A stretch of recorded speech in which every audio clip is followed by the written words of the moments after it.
Amigos de Ideal Espírita, abraço fraterno e as nossas saudações em Jesus. Eu, Hélio Dias e Lenice Varanda, sequenciamos mais um programa Vultos do Espiritismo. Ave Cristo para os grandes vultos do cristianismo.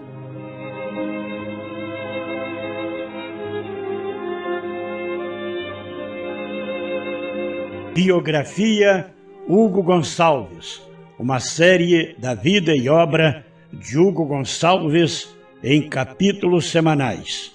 Capítulo 2, Hugo Gonçalves, Vida Fraterna.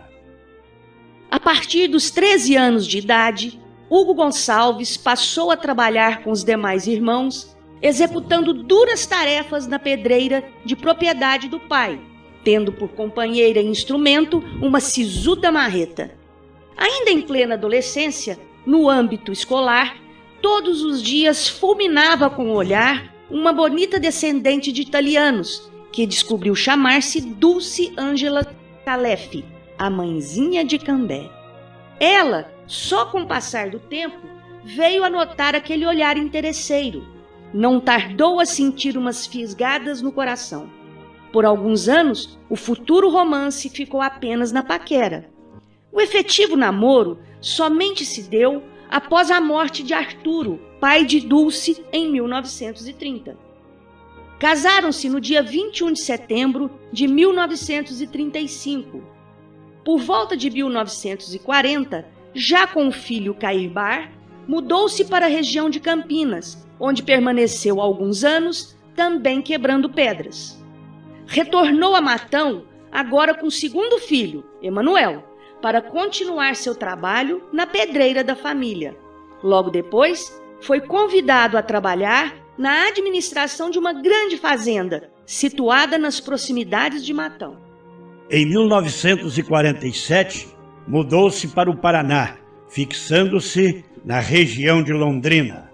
Continuou a trabalhar em administração de fazendas até 1953. Nesse ano, instalou-se em Cambé, Paraná, passando a dirigir o lar infantil Marília Barbosa, o que faz com muito amor e carinho. Hugo Gonçalves teve 13 irmãos, dos quais 3 desencarnaram ainda crianças. É o único sobrevivente da família. Diz ele porque sempre foi o mais teimoso. Teve 2 filhos, 13 netos, 18 bisnetos e 36 sobrinhos.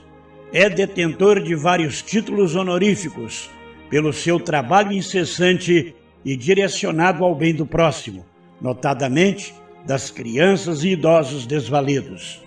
Após uma semana de internamento em UTI, Dona Dulce, sua adorada companheira de quase 68 anos, acometida de problemas cardiorrespiratórios, veio a desencarnar no dia 19 de maio de 2003, prestes a completar 87 anos de profícua e abençoada existência. Quem conviveu com Hugo Gonçalves mais na intimidade tem a felicidade de vez em quando ouvir dele narrações verdadeiramente fantásticas das instruções psíquicas que faz aos primórdios da gloriosa segunda revelação. Para isso, usa ele, sem qualquer obstáculo, um raro passaporte obtido da alta espiritualidade pelo critério de merecimento. Certa feita, falou de uma viagem à região de Galileia. A narração emocionou profundamente aos que o ouviam durante um culto evangélico. Era ao vivo e em cores. Falou de um cidadão de aparência extremamente serena que dizia ser suave seu jugo e leve o seu fardo, acompanhando-o em diversas curas e ao crepúsculo ouviu e ouviu iniciar um belíssimo e inesquecível discurso a uma multidão ao pé da montanha. Ouviu bem claro aquelas palavras: bem-aventurados os aflitos. Alguns amigos estudiosos e curiosos questionam quem teria sido Hugo Gonçalves naquele tempo. Nicodemos? Zaqueu? Lázaro ou Simeão? Quem foi Hugo Gonçalves? Vamos buscar a resposta diretamente no depoimento do autor do livro que nos dá essas pistas. Hugo Gonçalves, o homem que se lembra do Sermão da Montanha. O doutor Geraldo Peixoto, ex-juiz de direito, escritor e biógrafo, nos fala da presença do paizinho de Cambé na pregação do Sermão da Montanha, ouvindo diretamente o que dizia Jesus. Ele me autorizou a falar umas coisas dele que a humildade dele, a modéstia dele não permite. Então cada um fez um comentário rápido sobre o Sermão da Montanha. A palavra final sempre foi dele. Nós estávamos todos comodamente sentados, ele se levantou. Toda vez que o seu Hugo fala do Evangelho, ele se levanta. O Isaac Newton, toda vez que falava a palavra de Deus, ele tirava o chapéu. O seu Hugo, toda vez que fala do Evangelho, ele fala de pé. Aí ele começou a falar e se entusiasmou bastante. Então ele começou a dizer, dizendo que Jesus vinha no barco de Simão Pedro e quando desembarcou ali já viu uma multidão grande de pessoas que esperavam por ele para ouvir os seus ensinamentos. Aí ele disse que naquele momento do desembarque, veja só esse detalhe, na hora do desembarque, uma brisa suave e perfumada vinha do mar da Galileia e fez esvoaçar os cabelos de Jesus. Quando ele falou isso, ele colocou as duas mãos assim no rosto. Aquilo me chamou a atenção. Olhei, não tinha nenhuma janela aberta, não tinha nenhuma corrente de ar. Aí ele quase falou tão emocionado que quase chorou. E terminada a reunião, eu cheguei no seu Hugo assim e disse: seu Hugo, agora você não escapa. Me diga com sinceridade por que o senhor colocou as mãos na cabeça quando falou da brisa que esvoaçava o cabelo de Jesus. Por acaso os seus cabelos também estavam esvoaçando? Aí ele começou a querer tirar o corpo fora. Que ele tem muito zelo pelo saldo capilar, que é maior do que o meu. E aí eu disse: não, me diga assim, eu notei algo desse, além da sua emoção, a grande emoção, o senhor colocou as mãos como se estivesse prendendo os cabelos. Aí ele não teve saída, ele disse: olha, eu estava narrando o que eu estava vendo. E eu me senti lá junto com aquela multidão que estava aguardando Jesus. Aí ele continuou a falar daquele momento, e quando Jesus foi até o monte e fez o famoso sermão, ele disse que sentia aquilo como se fosse real. Ele viu e sentia como se ele estivesse vivenciando aquelas passagens. Ele disse: ó, seu, vamos fazer o seguinte, eu estou escrevendo alguma coisa sobre sua vida, você vai pôr isso no papel. Até sugeriu o título: Eu vi e senti saudade. Ele disse: muito bom. O senhor já de outras vezes ele havia falado que de vez em quando ele sonhava com aquelas andanças de Jesus, aqueles ensinamentos. Ele dizia o seguinte: olha, eu tinha a impressão que eu estava ali vivenciando tudo aquilo. Nesse dia eu tirei a conclusão de que não foi sonho, foi vivência pura e verdadeira. Seu Hugo esteve com Jesus naquele tempo. Ele é um cristão primitivo. Até então eu não sabia qual ia ser o título do livro. Então, como ele disse que esteve presente ao Sermão da Montanha, ele viu e ouviu Jesus falar, eu dei esse título: Hugo Gonçalves e o homem que se lembra do Sermão da Montanha. O seu Hugo liderou 30 ou 40 caravanas para Uberaba, Araxá e Sacramento. Então, numa dessas, nós estávamos lá em Sacramento, com a dona Egorina, e a dona Egorina sempre, você sabe que ela faleceu há pouco tempo. A dona Egorina tinha uma estima grande, mas muito por ele, um afeto muito grande. Aí o seu Hugo estava assim ao lado dela e pediu para ele falar. Aí ela pegou na mão do seu Hugo, seu Hugo ficou segurando a mão dele, e o seu Hugo se levantou e começou a falar de Jesus, porque ele, como eu já disse, ele fala, a preferência dele é falar das andanças, das atividades de Jesus, e não tanto da filosofia, da doutrina propriamente dita. Ele fala do Evangelho puro. Aí o seu Hugo começou a falar, de repente a dona Egolina desatou num choro convulso, chorou copiosamente. Aquilo me chamou a atenção, aquela coisa de que eu já tinha passado por aquela experiência aqui, que me chamou a atenção. Aí, terminada a reunião, o culto das 9 horas, eu perguntei a dona Egolina, me diga uma coisa, por que a senhora chorou tanto? Ela também relutou, mas eu insisti. Ela disse, olha, enquanto o seu Hugo estava falando, eu estava vendo o que ele estava falando como se fosse um filme. Então, quem tem essa experiência, quem já viu essas coisas, quem se lembra, quem presenciou, seu Hugo não é um qualquer. Chico Xavier disse, o Hugo é um grande trabalhador. E o Bassett diz, um dia nós saberemos quem é Hugo Gonçalves. Numa dessas mensagens, Dona Dulce disse, se vocês soubessem quem foi Hugo Gonçalves, quando ele falar alguma coisa, vocês iam abaixar a cabeça e dizer, sim senhor, sim senhor, sim senhor. Então, com essa brincadeira da Dona Dulce, também reforça o meu entendimento de que realmente foi. Quiçá uma pessoa do destaque. Acho que ele não foi um circunstante qualquer, um da multidão. Ele deve ter tido um papel relevante no cristianismo primitivo.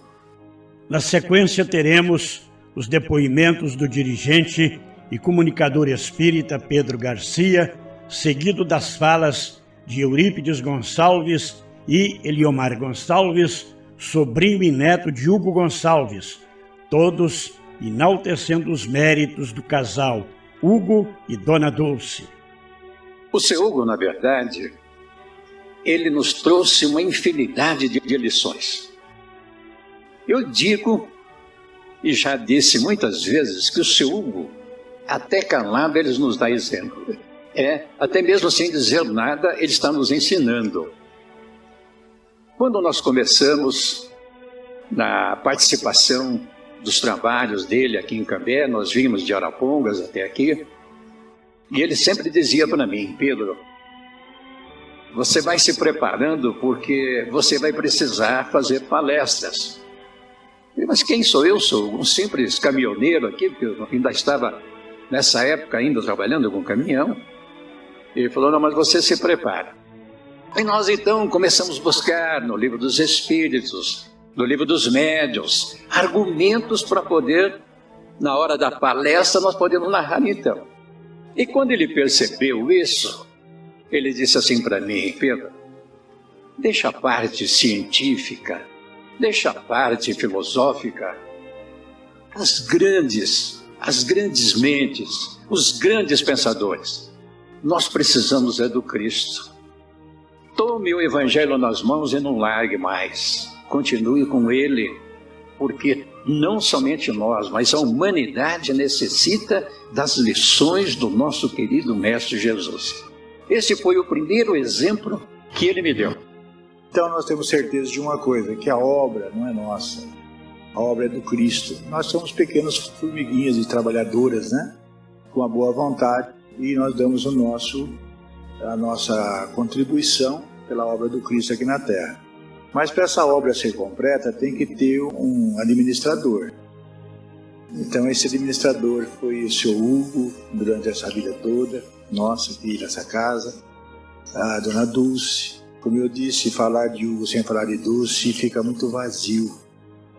E eu tenho muitas lembranças, muitas saudades. Eu tenho, assim, momentos de alegrias nessa casa, lembranças de criança, como eu disse, né? A visão da criança. Então, esse homem e essa mulher são pessoas fantásticas. E era comum nós vermos mães com lágrimas nos olhos, entregando o seu fruto a uma mãe desconhecida, a mãe anônima, que abraçava aquela criança com muito amor e criou mais de 400, como já foi dito várias vezes, sabemos você já sabe desse trabalho, desta casa. Eu quero agradecer a Deus pela oportunidade dessa existência, de estar no meio desta família. Porque eu sempre costumo dizer que eu, nesta encarnação, essa foi dada para mim com muito amor. Porque eu sei que eu sou um espírito que muitas falhas ainda, no meu passado talvez, que deve ter tido muitas dívidas, né? Então eu caí aqui e fui amparado por essas criaturas abençoadas. Devo parte dessa existência a esse iluminado espírito Hugo Gonçalves, que veio nessa existência como um tio para mim. Eu conheci ele com 40 anos e hoje eu sou uma pessoa que eu posso dizer que ainda não venci tudo, mas tenho grande chance de vencer pelos exemplos que aqui eu recebi nesta casa. Então eu agradeço a vocês pela oportunidade e pedir a Jesus que continue abençoando esta alma querida. Bem, falar do seu Hugo Gonçalves, parece que as nossas palavras nunca são suficientes para falar dele. Mas sempre que eu penso no vô, uma paz nova toma conta de nós e eu imagino assim: se Jesus é o nosso caminho, verdade e a vida para a gente chegar a Deus, o vô é o nosso caminho para nós chegarmos a Jesus, né? A vida dele nos padrões de Jesus é algo assim que nos fortalece, nos obriga a sermos melhores. Enfim, para aqueles que têm vontade de aprender e um olhar observador e atento para a vida dele, sempre tira lições essenciais. Eu costumo dizer e brincar com ele mesmo, ainda bem que a gente tem a oportunidade de dizer para ele, que ele é um mestre, né? Porque da vida dele a gente tira lições essenciais para buscar colocar em prática na nossa vida. E ele é um artista também, porque a vida dele é uma obra de arte, né? A gente vê expressão de beleza, expressão de bondade, e arte é isso, né? O belo e o bom ali. E a vida dele é algo que a gente frui, a gente se deleita observando a conduta dele. Chegamos ao final do programa Vultos do Espiritismo, com Hélio Dias e Lenice Varanda, apresentando a série Vida e Obra de Hugo Gonçalves. Voltaremos na próxima semana com o 3º capítulo da série Vida e Obra de Hugo Gonçalves, capítulo 3, Hugo Gonçalves, Os Primeiros Passos. Uma boa semana a todos vocês e Ave Cristo em nossos corações.